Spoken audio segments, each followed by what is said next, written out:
高拎露背啊曬濕疹，黑人保鏢擋龍友。有高拎嘅地方就有龍友。手機 ready， 長鏡 ready， 有請女神。啊，冇失望住，好戲在後頭啊！其實調轉嚟着好睇啲咯。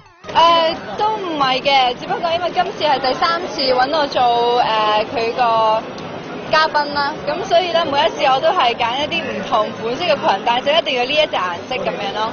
咁我覺得呢條裙幾靚啦，後邊有露背嘅。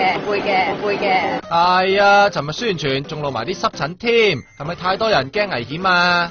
大家都好守規矩嘅，跟住仲有係咯，傳媒朋友保護住我咁樣，我覺得 OK 嘅。仲有黑人保鏢啊，以一敵百。聽講你嚟緊會去日本拍旅遊節目，一定會瘋狂 shopping 啦。仲要慳啲啊，不過因為我已經部署緊買樓。話目標係700尺，同屋企人一齊住喎。咁下次記得搏啲啦，為首期奮鬥啊嘛。